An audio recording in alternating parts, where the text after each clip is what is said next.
Okay, sir. Okay, Prem, you will be getting the Slack information, Prem. I'll speak with the admin team to make it quick. Okay? Right.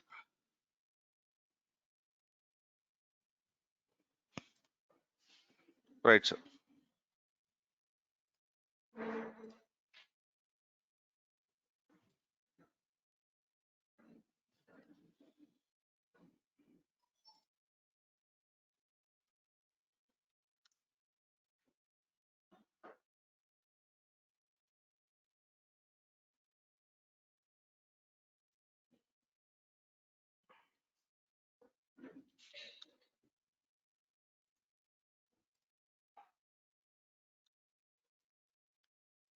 Right, sir. Yeah, started recording, sir.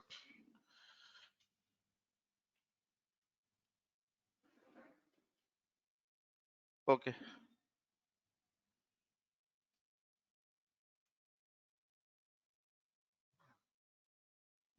Just a moment.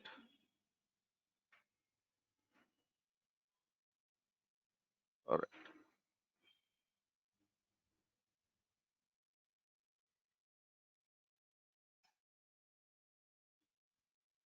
Okay.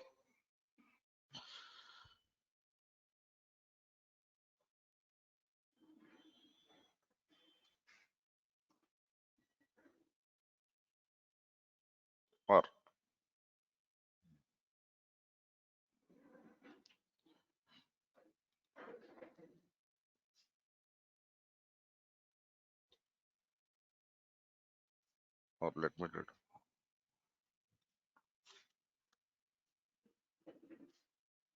Let us first try to understand the problem, and then let us try to look at solution of why we need something like Terraform to solve this problem. Yeah. Right. So,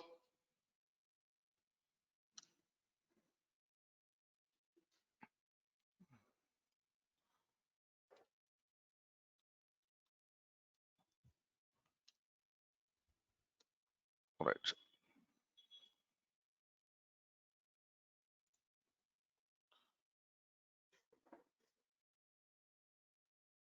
So let us assume that this work is basically for an organization which is okay, I e-commerce. Okay, they have a product which is called as I e-commerce. Okay, so they want to build an e-commerce platform which will be used by any company. So, for example, if you are selling something, you can take their product and then you can basically sell whatever you want to sell. Okay, so let me try to write down our fictitious organization. Okay, so organization is, let me call it as okay,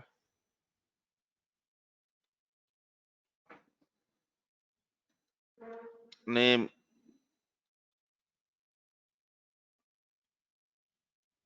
A Square Info Systems. Product which they are trying to build, or the project which they are trying to do is I e-commerce. Okay, right. Sir, if this is your first class, you might have missed the demo. For 1 week, I have conducted grooming sessions. You might have missed those sessions. Uh, with respect to DevOps, this is your first class. Okay. Am I clear on that, Ravindra? If there is anyone in this room, if today is your first day, you have missed the demo. So kindly get in touch with Quality Thought Administration to get the recordings of that.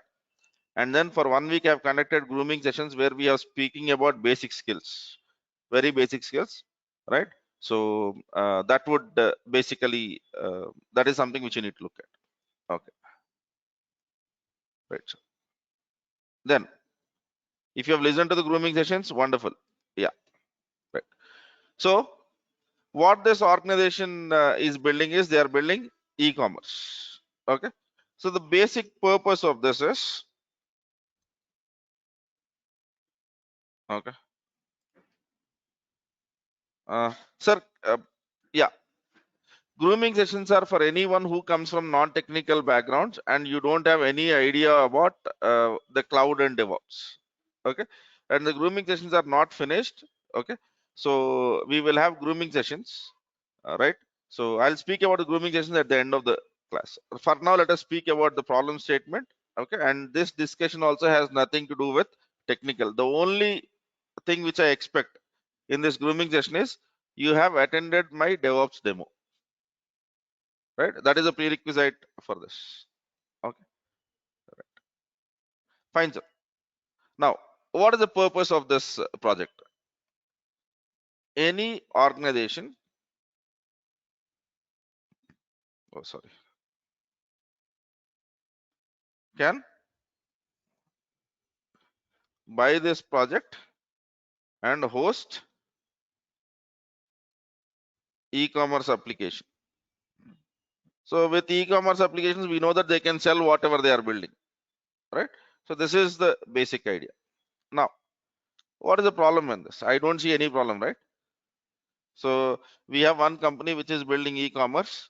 We have customers of that company who want to run their application, right? Now, this product is designed to work. Okay, this product is designed to work on any virtualized platform such as VMware, OpenStack, AWS, Azure, GCP, Oracle Cloud. You can make the whole list. So all you need to do is you need to have some cloud account, right? Or you need to have some kind of virtual infrastructure in which you can run this application. Okay, so that is what you need to have. Okay, right. So if I want to sell books, I will get in touch with this organization. They will give me this project called as e-commerce, and they will help me in deploying this application in my cloud account because it is my e-commerce application. This is basically what it is. Now, are we speaking about one environment over here? Are we speaking about only one area where this application works, or are we speaking about multiple areas where this application is working? So it has to work on AWS, it has to work on GCP, it has to work on VMware, it has to work on almost any virtual platform. So now what should this organization do? Yeah. Can this organization try to tell that this is my project, install it anywhere? That is your headache. Then do you think that the Square info systems will have business? Are you understanding what I'm trying to tell, sir? A Square has built a product which works on any cloud and any virtual platform. And now, if you are a buyer, okay, if they try to tell that this is my application, go install it for yourself. Will you like that approach? No. Okay. So the things which they need to do is, okay. So now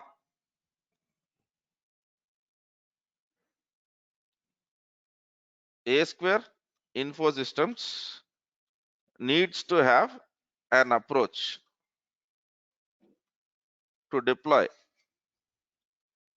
the e-commerce application, okay, into customers cloud or virtual environments. So if that environments also belong to A Square info systems, there is no problem. But here the problem is that belongs to your customer, okay, and customer will never give you full access. So how do you make this happen? So what do you think the people in this company should do? Any ideas? So I need people with VMware skill. I need people with OpenStack skill. I need people with AWS skill. I need people with Azure skill. And I need people with GCP skill to make the deployment work. Okay, right. So do you think it is or will you find one person who knows all of this? ఇవన్నీ నేర్చుకుంటేనే DevOps ఉద్యోగం వద్దంటే ఏం చేస్తాం మనం? ఇది మానేసి వేరే చూసుకుంటాం. ఇన్నంటే మనం ఎక్కడ చేస్తామని. Okay, if I try to tell that you have to learn all of this to basically get a DevOps job, then we'll think, man, this is too much huge. This is like engineering curriculum with 4 years of stuff. I can't do all of that. Yeah. So what do you think is a way? Right. So one way, as I said, is have an expertise for every virtual environment. Okay. Right. Then the solution to it is there is something called as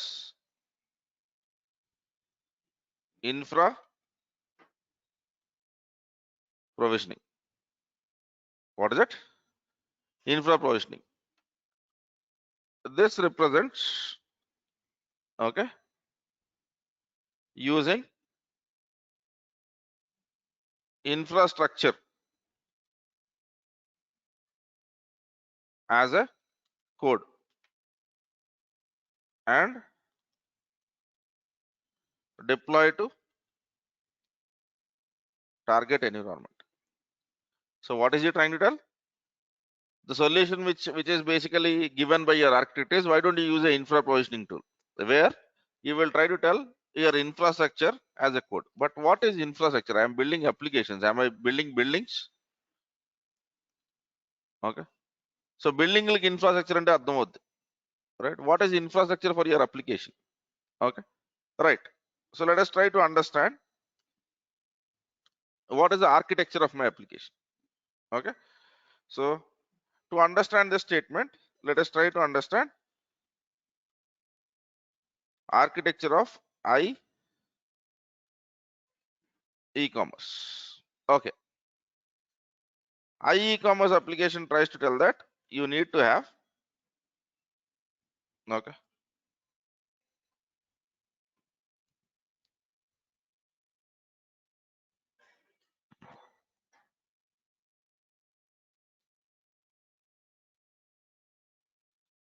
network 1 and network 2. The first thing it is trying to tell us, if you want to run this application, you need at least 2 different networks. And in this, you would have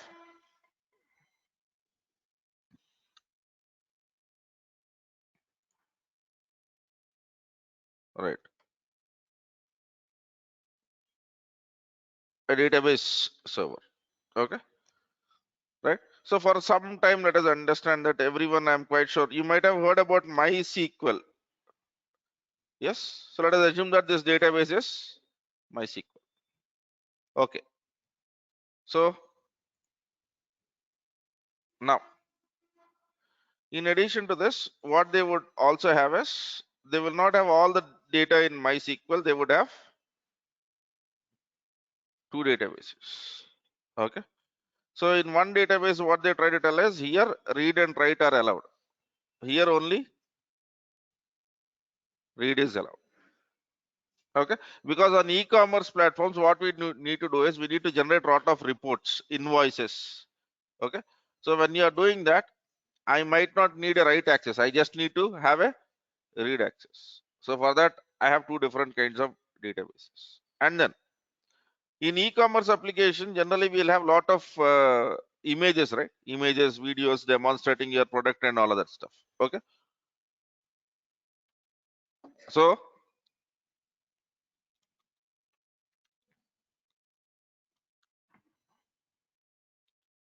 you would have some kind of, what should I do? Any better way? Yeah, this looks okay to me. Right, sir. So you have some kind of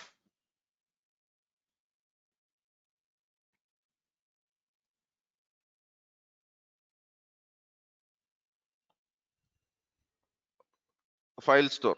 So in this file store, I'll be showing whenever you go to any e-commerce site like Amazon, and if you click on I need iPhone.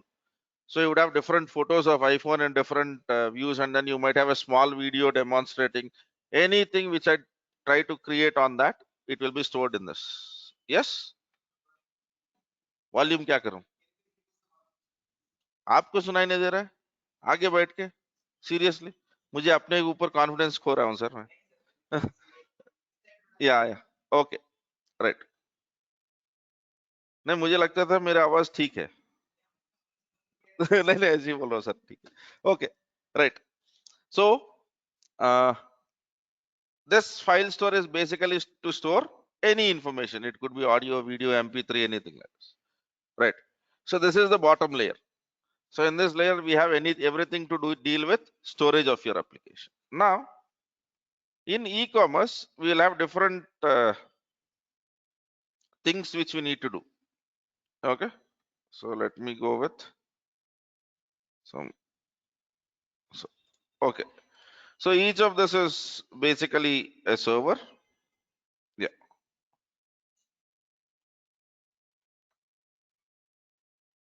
Right. So let me draw 3 servers. Okay, there will be many actually in e-commerce, but I'm just drawing only 3 for convenience. So the first server will have an application which deals with orders. Okay, so whenever you make an order in e-commerce application, it comes over here. The second server which I'm trying to deals with catalog. Catalog is basically where you display all the products of your e-commerce, right? And the third one, basically, I call it as identity server. Identity server is which handles your login, logout, password change, and all of that things. There are many other things which I can write, but for now, let us restrict ourselves to these 3. Now, the thing which this organization tries to tell us, try to run the same thing in 2 different places. The reason for that is even if one place goes down, you would have an access to other. Okay. So now what is that you're trying to do? You're trying to do the same thing twice. Why? Because let us assume you are working in network 1 and this is running in your organization on in Hyderabad campus. One more in Mumbai, and for some reason in your Hyderabad facility there is a power outage. There is no power. Now at least your user should not be able to stop the application. They should be able to use it from somewhere. So for that they ask you to run in 2 regions. Am I clear on this? Okay. Now obviously there will be some sync bit which will be happening between these 2. Okay, because if you want 2 things to show the same stuff, the data should be shared between them or sync between them. Okay, right. In addition to that, you would have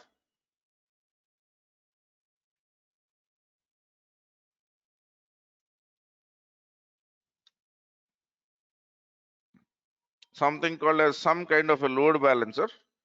The basic or whatever it is, I'll not call it, give it a specific name. The basic purpose of it is your customers will access this. Okay, so for example, I access www.iecommerce.qt.com. That is what this website's URL is. That will come here, and then this will forward the request to this network 1. But if network 1 is inactive, or then it would forward the request to.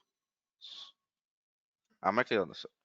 So to represent this, I'll be using 2 terms. This is called as active, and this is called as passive. Okay, so this is something which I call as endpoint. Endpoint is where your application can be accessed, and then it can be connected to 2 different places. One is active. By default, all the traffic goes to active. But if for some reason, some failure, your network 1 or the place where your applications are working is down, then it will go to network 2. This network 1 and network 2 can be in the same city, same building, different cities, different countries. That is your choice. Okay, how resilient you want your application to be, you would do this. Am I clear on this? So this is the architecture of the application. Now, first of all, this we need to create. And the other challenge itself is we need to create this or do this for various clouds. Yeah. What should we do? I said infra provisioning. Okay. Right. So, okay. Right. Good. In this example, the other DB for read, is it for reporting purposes? So it is not only for reporting purposes, right? Generally in database, you have two kinds of things. One, where you create or update the information. The other one is where you just get the information. So if I'm getting everything from one server, this server needs to handle reads, writes, and all of that stuff. To preserve or to save my server from doing that, then what I'm trying to tell is all the necessary things where I need to just read the information, I'll use this database. All the necessary things where I need to write the stuff, then I'll be using this stuff. The reason for that is to distribute load, to ensure that your application is running smoothly. Yeah, right. Okay, sir. Good. Now, I said that infra provisioning. Okay. So in infra provisioning, whatever infrastructure, so in here, whatever you are seeing to make your application work. So to make my application work, I need two networks. I need two databases per network. Yeah. I need a file store and I need three servers at a bare minimum to run my application in each network. So the infrastructure to run my application is one network. Okay. So in each network, I need two networks, and in each network, I need to have two database servers, one file store, and three servers. Okay. So what is the infrastructure over here? Infra for I e-commerce. Fine. So I need two networks in with connectivity between them. Okay. So whether they are in, they could be in same building, they could be in different buildings or cities or even countries. So I'll put one network in India and other network in Singapore, so that even if my Indian data center is not working, the data comes from Singapore. That depends on how I want to sell it. Okay, right. So now in each network, okay. So what is that we need? Two databases, one file stores. Okay, one file store, three servers. Now let me be more specific now. Okay, so database, I want MySQL. Okay, so for this machine, I would basically require RAM of 8 GB. Okay, I would require CPUs, and I would require two core CPUs or two virtual CPUs, and then I need a disk of size or 10 terabytes. That is the simple business. Okay, right. So file store. Okay, so here I need at least. Generally, here you will be worried only about size. So let me again go with 10 terabytes. Three servers. Okay. OS. I want something called as Ubuntu 22.04. Okay, I want an Ubuntu Linux operating system with 22.04, and RAM which I need is 16 GB, and CPUs again two, disk For me, 100 GB also is okay, because here I don't store information. Okay, so not 100 GB, even 50 GB should be sufficient, because this server is basically to run your application, and all the data will be getting stored in your databases or file stores. Now, do we understand what an infrastructure is now? Yes. So this is infrastructure which I need to run my application. Okay, in each network, so I need to double it. Okay, right.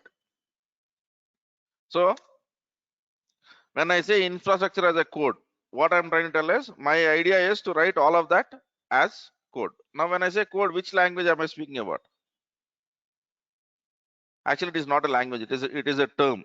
So as a code, whenever you are seeing anything as a code, there is one thing which we need to understand. In DevOps, you would be seeing loads of things which look like this. So configuration as code. Okay, and pipeline as code. Right now here, infra as code. This necessarily doesn't mean a programming language. What it means is try to write an expression around it where you try to describe them. Where you try to describe.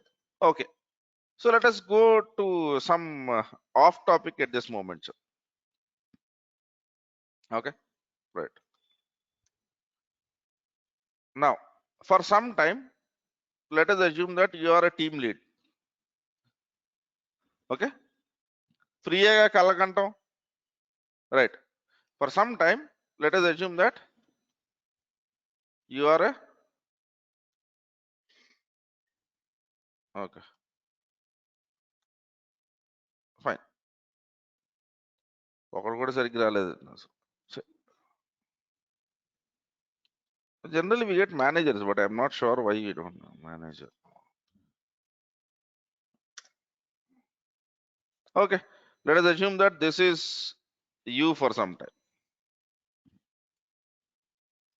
Okay, fine.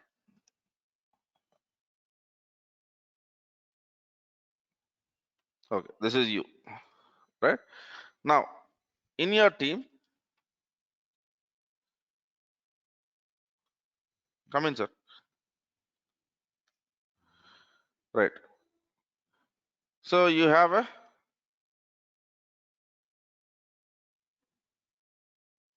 new college student joined, fresher. Yeah, and then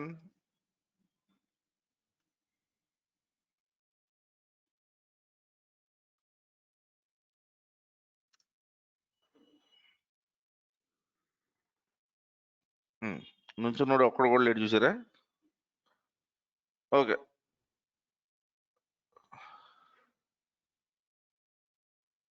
fine. Yeah, this guy is looking good. Even this guy, man. Yeah, right. That's okay. This person. Right. The person on the right is basically experienced, and this is pressure. Now this is you. Okay. Now your job is to assign a work now. Okay. Are we clear with the story? Right. Okay. పాత్రలు అర్థమైనాయి కదా. You understood the characters, right? So you are the manager or you are the lead, and then in your team you have two members. One is a fresher, the other one is experienced. Okay. Now you are supposed to assign a work to her as well as to him. Okay. To the experienced person, when you are assigning the work, okay, what is that you would tell? He knows how to do the work. Whatever work which you are about to give, this person knows how to do it. So how will you explain the work to him? Now that's what. Let us go a little bit more elaborate than that. Assign the task is fine, but what will be in that task? explain the requirements. Okay, so I'll put the same statement in a different way. You just tell me whether you agree with me on this one. So to speak, while speaking with this person, you would try to tell what you want. Do you agree with me on this? Because this person knows how to do. So you would just tell to him, this is what I want. Go start working there. Yes. Okay.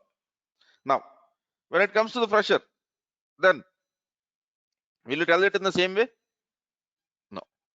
Then what is that you would do? Padhan yatara. Right. So how to do and what you want. Do you agree with me on this? The basic intention is what you want to get it done.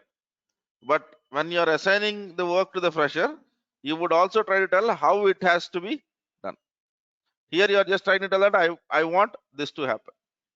Are we clear on this, sir? Yeah, good.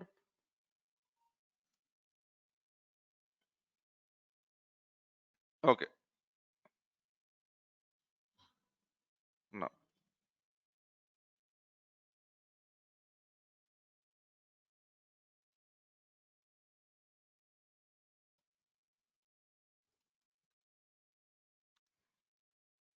all right, sir. Okay. Understanding infra provisioning. Okay. Okay.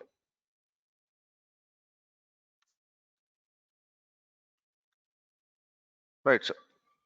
So in one case you are basically trying to tell what you want. In other case you are trying to tell how to achieve that. Okay, step by step you need to tell that you need to do this and then do this and then do that, whatever it is. Whether you directly tell or you will assign someone to get it done, but the whole idea is to the fresher you need to tell both. Okay, right, fine, sir. Now let me replace this stuff. Now you are not a lead, you are a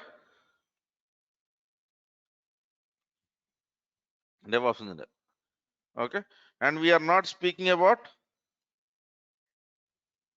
fresher or experienced. We are speaking about two approaches. One is called as procedural approach. The other one is basically called as declarative approach. So what is that? Procedural approach and declarative approach. Okay. So now, 1 minute. Yeah.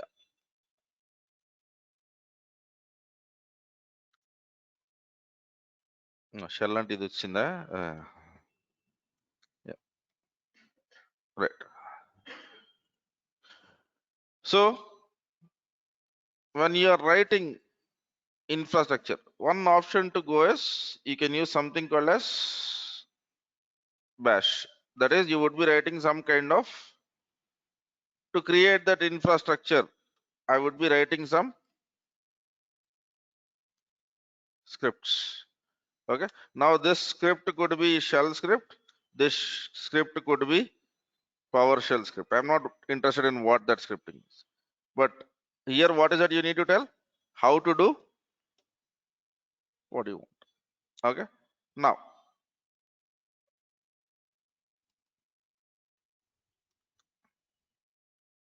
let me go with Terraform. In Terraform, what you do is you don't try to basically tell how to do. You would basically try to tell what you want. Okay. So procedural and declarative. Okay.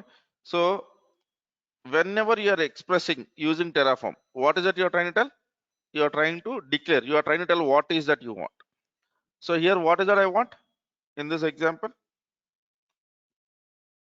I need two networks. I need three or two database servers or whatever it is. Now this I am trying to express as what I want. For that I'll be using some expression. That expression is infrastructure as a code. And to the Terraform, we will never try to tell that, okay, now log in into AWS, double click there. Okay, wait for 2 minutes, right click there. No, we will just tell that this is what I want. This is what I want. And then Terraform should be able to do that. Okay, so over here we follow this declarative approach. Am I clear on this, sir? So this is you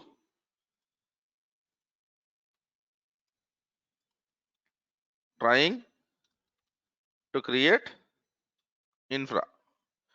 So then on the broader note, you have two options.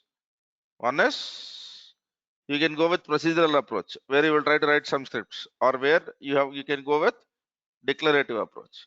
In this declarative approach, what you would try to do is you would try to write IAC, infrastructure as code. Here you would be writing shell or PowerShell or any script, even Python for that matter. Okay. So are we clear on the basic difference, sir? So for a DevOps engineer, working with Terraform is much like working with an experienced person because he knows how to do the things. All you need to do is ensure that you convey that information correctly. But if you are writing scripting, it is as good as you should know, and you should also know step by step on how to create it, because that is exactly what you would write in that script. Are we clear on this, sir? Yes. Okay. Right. Okay. Right. So we use infra provisioning tools where we express our desired state about infrastructure as code. Okay, and code doesn't necessarily mean programming. Okay, don't get it in the wrong convention. Okay, so Terraform can create infra in almost all the virtual environments. Am I clear on this, sir? Yeah. So there is something called as ARM templates can create infra in Azure. Both are infra provisioning tools, but one works only with Azure, the other one works only with the other one works anywhere. And then there is something in AWS which we call as cloud formation. This can create infra only in AWS, whereas Terraform can create anywhere. Let it be VMware on-premises environments, right? Or let it be cloud environments. It doesn't matter what it is. It can create infrastructure anywhere. So that's the reason why it has become an obvious choice. Okay. So if I learn Terraform, I can literally create infrastructure anywhere. So now almost all the cloud providers basically are extending their support to the Terraform. Okay. So in Terraform, what is that you and me will be doing? Expressing our infrastructural needs as code. Okay. So right, sir. Yeah. Pawan, I think I've tried to tell this again. If it is your first class, you have missed the demo, sir. Kindly go through the demo. That is the only prerequisite I have. Yeah, right. Yeah, fine, sir. So now, whenever we are working on infra provisioning tools, what is our basic idea? They will create the infrastructure, and then to that tool, what you need to give an input is you need to express your infrastructure as some code, which is basically some format. Let me try to show you one simple way. Okay. Let us look at, I've not started speaking on how to install Terraform and all of that stuff. Let me try to basically tell Terraform example S3 bucket. Okay. Now,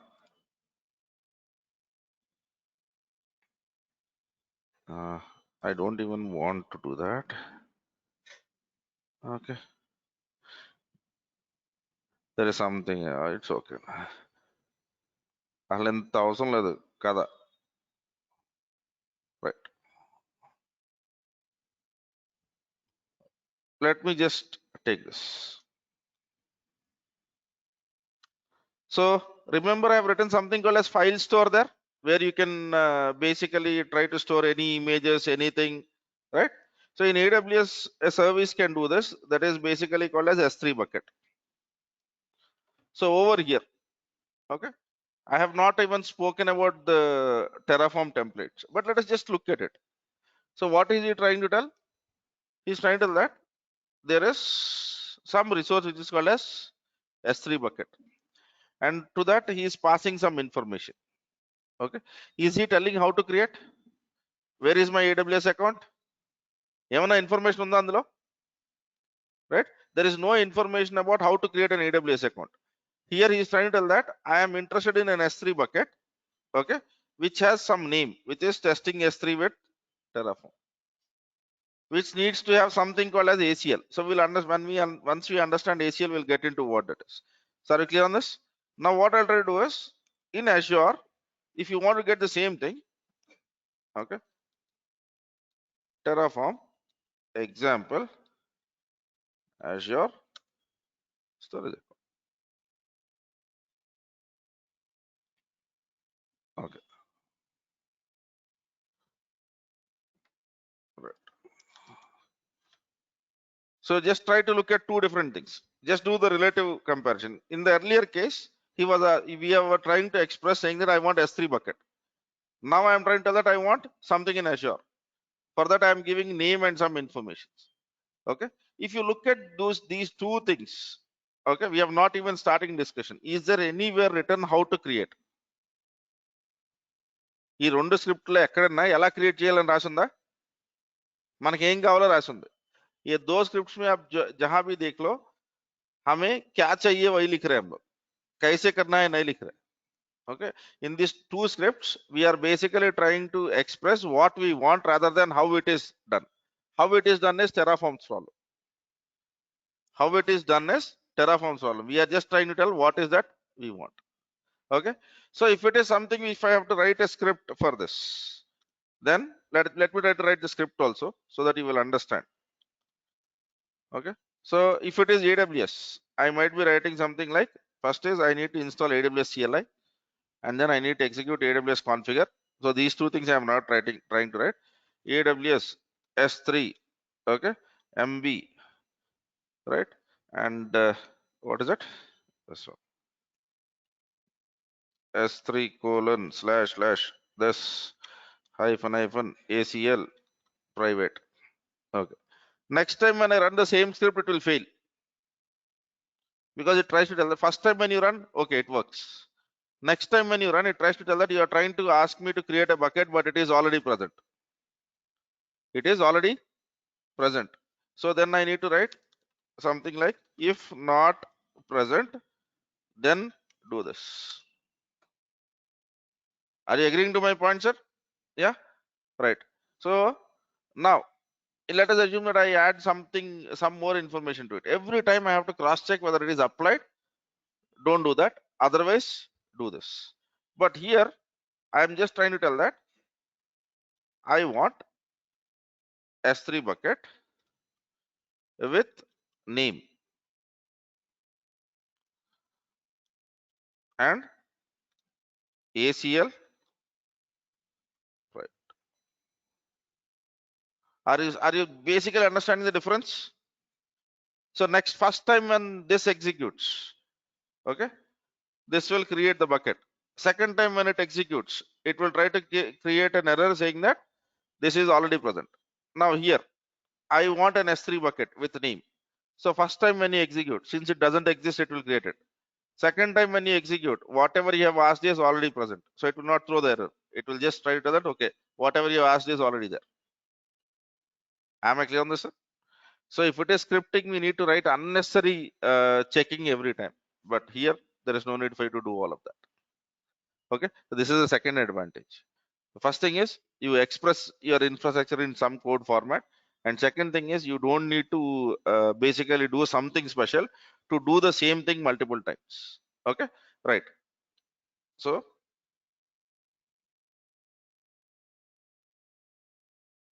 right. Infra provisioning tools use IAC. Okay, infrastructure as a code, which are generally idempotent. So what is an idempotent? When you run the script one time or n number of times or 1,000 times, it will always give you the same result. If something you want, you have asked it to create. If it is created, it will not do anything. If it is not created, it will create. Okay. So idempotence is the property which states execution. Okay. Single one time or multiple times leads to the same result. So whether you run Terraform one time or thousands of time, you will always get the same result. But I cannot guarantee the same thing with my scripting. It depends on my programming skills, or it depends on my scripting skills, because I might have missed some case. Yeah, right. Okay, sir. Now, if you try to look into this, okay, where is our organization? Yeah, sorry, this one. Yeah. Now, for AWS, I'll try to define my declarative state. What is that I want? Azure, I'll try to do that. And then rather than using individual tools, if I use Terraform, I can work on all the environments for this organization where I have to express the state. Okay, or express something which we call as desired state. That is the reason why Terraform is popular. Terraform is not the only infra provisioning tool. It is the most popular one because it works on multiple cloud environments. Okay, right. Good. Now, this is just one side of the story. And now, everyone might have attended my DevOps demo. If you remember, we said that whenever developer submits the code, you take that code, you build the code, you create the package. Once your package is created, then you will try to deploy this into various testing environments. Now you need to create this infrastructure not only for customer, you need to create it for testing environments also. Okay, so when you want to create this infrastructure for testing environments, there also I can use the same Terraform script which you have written. Probably my sizes might be different. Probably my sizes might be different. So I am writing it once and reusing it many times. So the third aspect is reusability is extremely simple. Okay, and Terraform can also handle multiple environments. So for example, you have written a shell script, sir. You have written a script which creates something in cloud. Okay, now you have that script and I also have the same script. You and me run at the same time. So what do you think will happen? You have a script which creates a database in AWS cloud. Let us assume this is what it is. You have taken that script and you have executed it. So you will get a database. I have also taken that script and I have run that. So I will also get a database, right? Yeah. But you and me both are working for the same project. Okay. And by mistake, you and me have tried to execute the same thing. Ideally, it had to create one database, but how many it has created? Right. So if it is scripting, I have to be in sync with my team saying that, okay, you don't do this because I am doing. Yeah. But if it is Terraform, what I can try to tell is let anyone in my team access. Ensure that you are creating only once per your testing environment. So those are the kinds of advantages. So it knows how to deal with multiple environments. So when I say multiple environments, your developer environments, your QA test assurance environments, your UAT or staging environments, or your production environments. Terraform knows how to handle the stuff without recreating this multiple times. Okay. So if you create double click or if you execute Terraform, and if I execute Terraform, it might lead to the same infrastructure because you and me are part of the same team. We can do that. How? We will learn. Okay. But that activity will not be able to do it tomorrow because tomorrow we'll be trying to do very minimal things. Okay. Right, sir.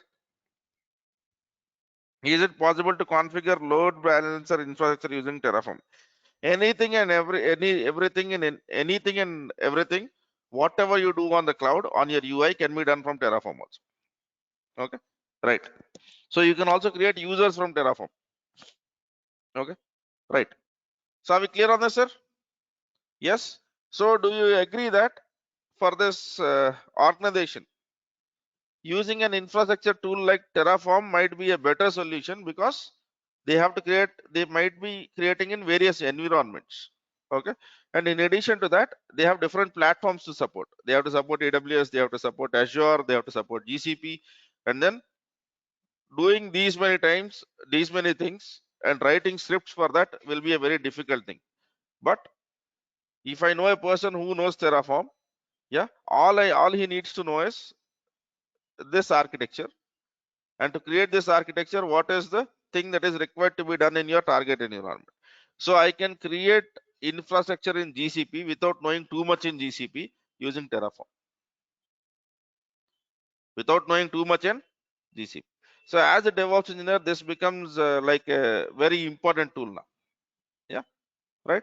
So that, for example, if you go into what you can do is you can go and search for jobs on DevOps engineers. So you will not see, I think at least 95% of the job descriptions will be around Terraform and Kubernetes and CI/CD pipelines, right? So without Terraform, there is you can't even think of a DevOps jobs, not even DevOps, even cloud jobs, right? So I think I've started this 4 or 5 years ago when everyone was trying to tell Puppet. Then I've started this. Okay, that has led to downfall in our revenue also. Then I said it's okay, but now only on Terraform and Kubernetes you have jobs. This is a very important tool. So uh, don't know its importance because I am trying to tell it. Go and search in your any job portal of your choice. Yes. Okay. Right, sir.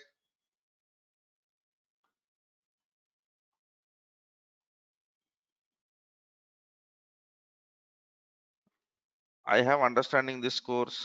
Sir, anyone who wants to speak with me with respect to the course on whether you will be fit or not, or if you have any doubts on that, I think we have done this discussion, but if there is anything which you still want me to speak about, I'll be giving you a contact number, sir. Kindly call to that number after 11 o'clock, and then they will connect a conference call with me. Redappa, can you please do that? Yeah. 99637. Yeah, right. Are you seeing the number on the screen, sir? Yeah. Okay. Can you please tell what is the endpoint? Endpoint is nothing but anything where you can access your application. So for example, https://google.com is an endpoint to access Google. Yeah, right, right. Fine, sir. Good. And are we covering Ansible in this course? Yes, sir, we do cover, but not now. We have other things to worry about before we reach Ansible.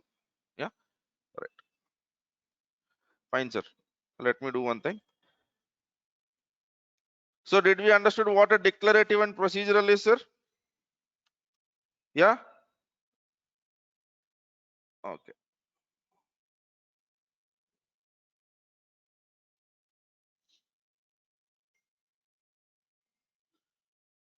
I hope we don't have any other DevOps class today. Right. We don't have any other DevOps class, sir. Okay. Sir, if you are confused, welcome to DevOps, sir. If you want life to be smooth, this is not the place. Okay. We have a hell lot of things to be done. And if there is anyone who is joining DevOps course because it is simple, my recommendation is please don't join this course. This is not simple.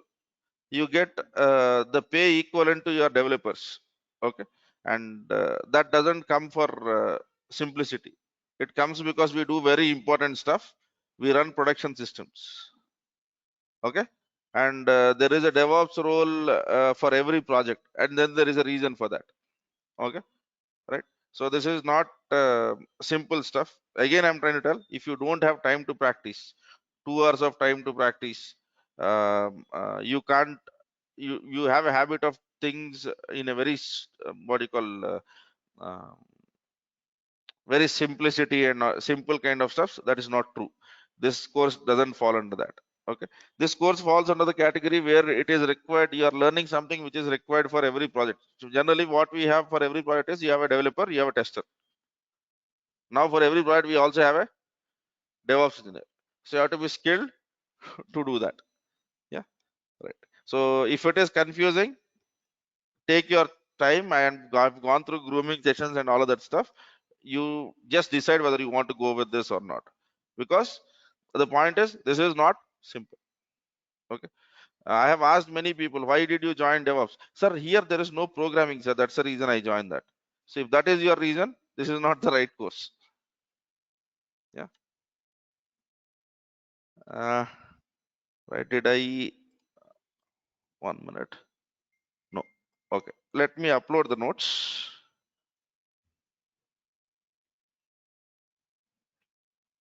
Okay, sir. So now, if you go to directdevops.blog, okay, I think it would take, yeah, and now my refresh should give me this.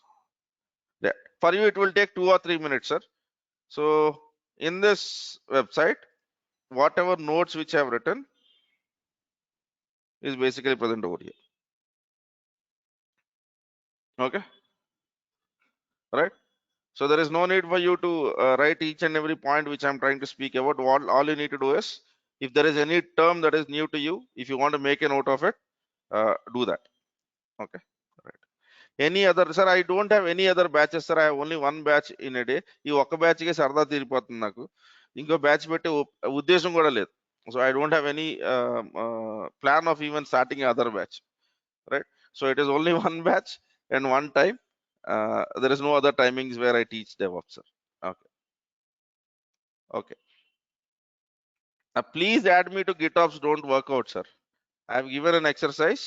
You do, and then only you will get it. So these days, for the people who have joined you, I generally try to tell more than what I promised. Okay. And everyone is listening, no one is doing. So what I'm trying to do is, whenever I try to tell an extra topic, before that I'm just giving you some test. Only when you qualify to that test, those extra topics will be covered. Otherwise, whatever is written in the syllabus will be covered. If you want to listen to more, try to do more. Okay. So Mohan garu, please do work out over, sir. Okay. Do the activity, prove that you have done that, and then only you will have extra stuff. Right. No, please, sir. No, please. మీరు నన్ను అడిగే బదులు Jenkins నా please అంటే ఈ పాటికి ఆ activity అయిపోతుంది. Right. Okay. Right. Is there any expert Kubernetes batch? Very soon it will start, sir. But right now that is not part of DevOps course. It would start sometime down the line in the next month. Okay. Right. Okay. Do we learn Helm when we start Kubernetes? Okay. Right. So actually, last time I have not spoken about Helm. The reason for that is there is a better alternative. Okay. So we learn something called as customize. Okay. Right. Is there any Python batch? I am not taking any Python classes, sir. So earlier I used to take, but right now for me, I don't have time to do that. So if you want to learn Python, um, one thing which I suggest is go to Learning Thoughts YouTube channel. If you go to directdevops.blog, there is a YouTube link. Click on that. There you will have playlist. Go through my playlist and then join any course of your choice. Okay. Uh, do that. Do we also have GCP? And but do we ante we evaro, right? So if it is me, I am not having any GCP classes at this moment. I deal only with two clouds. If V is quality thought, yes, we do have GCP, but that is not about solution architecture and infrastructure. It is about data engineering. Yeah, right. Do we need to learn commands for better engineer or any programming? Yes, sir. You need to be good with Linux command line. Yeah, right. No, no, sir. I am not the instructor of GCP, sir. Yeah, right. Okay. So, but for now, my plans with respect to courses are you will have DevOps, AWS, and Azure, and then very soon I'll be starting the Kubernetes, complete Kubernetes in-depth coverage. Yeah. All right. Okay. So using Terraform, could you please help me with installing Qt software to Mac? In real world, DevOps engineer uses the Linux command to complete his or her work. Yeah, sir. Let me try to use this real world term very vaguely. That is very easy for me to basically uh, create a diversion for you, because I would try to tell that, okay, in my project, all are Windows servers. I don't use Linux. If you know Windows, that is enough. But that is not true. Okay. So you never know what your end environment is. You should know Linux command line decently, because that is where majority of your server infrastructure is. And if you know Windows, that is a advantage. If you know Windows PowerShell. So for anyone and everyone in this room, Linux commands, there is no excuse. You have to learn that, because majority of our workloads will be running on Linux operating systems. Yeah.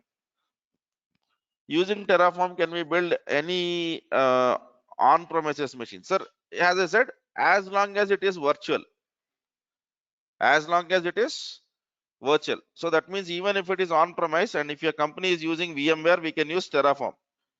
We cannot create anything which is physical in nature. We can create anything which is virtual in nature. Okay. Can we also use JSON backend files as a config in Terraform? So the point is, uh, HashiCorp is a company which is basically building these tools. They are going away from the JSON in majorly supported tools also. Okay. So we basically try to write something in HCL, HashiCorp configuration language. And then, yeah, there are some intermediate formats in JSON, but that doesn't mean that we write JSON. Yeah, right. I hope Kubernetes will be covered. They don't hope, sir, it will be covered. Okay. Hope anta adedo తెలియంది ఇవాళ రేపు వర్షం పడతానే hope అంటారు. Kubernetes ఖచ్చితంగా cover చేస్తాం. Okay. So don't need to hope, that is covered. Yeah, right. Is Kubernetes not covered in? Sir, there are two Kubernetes which you need to understand. Our Kubernetes, what we cover in this class, is enough for you to basically claim that you have worked for 3 years in Kubernetes. But there are very advanced areas which have something to do with programming also. Okay, because I'm not sure, every year there will be skills that will be released, right? What is the popular tech top 10 skills for 2023? Yeah, Kubernetes is coming as a skill altogether. Now, if you want to have a full day job only running Kubernetes, then you need to have some extra set of skills. That is expert Kubernetes. What we cover in this class as part of DevOps is, it is Kubernetes that is enough for you to become a DevOps or a cloud engineer. So there you have Go programming languages. There in expert Kubernetes you have Go programming. You have little bit of advanced kind of Kubernetes, right? Okay. Right sir. So Kubernetes అసలు ఈ మొత్తం అందరికి మొదలెట్టింది నేను సార్. So Kubernetes లేకుండా DevOps course ఉండదు. ఓకేనా? Right. All do we need to learn Terraform CloudFormation templates and Mohan garu మీరు ఒక్క పని చేయండి సార్. ఇవాళ నేను చెప్పింది చదవండి. Okay, right. So for every one in this class room I'm train to tell one thing. If there is anything which I've promised in the course, and if I'm not covered, or if you're not thinking that whatever I'm covering technically is not enough for your role, you can always come to me. I'll give you a refund. But every time it would be difficult for me to tell that I'll tell this, I'll tell that. I don't come from sales background, sir. I come from technical background. నాకు వస్తువులు నమ్మటం రాదు, పని చేయించడం తెలుసు, right? So I don't know how to cell things, I know how to make things. So మీరు ఏం అడిగినా అవును చెప్పేస్తారు, నాతో గొప్పోడు లేడు, లేదంటే నా క్లాసులు రోజు వచ్చారంటే పుణ్యం కలుగుద్ది, ఈ మాటలు నేను చెప్పలేను, right? Despite me telling all of these things, you have to practise, otherwise things are not going to work out. Okay, right sir. Okay then, thank you.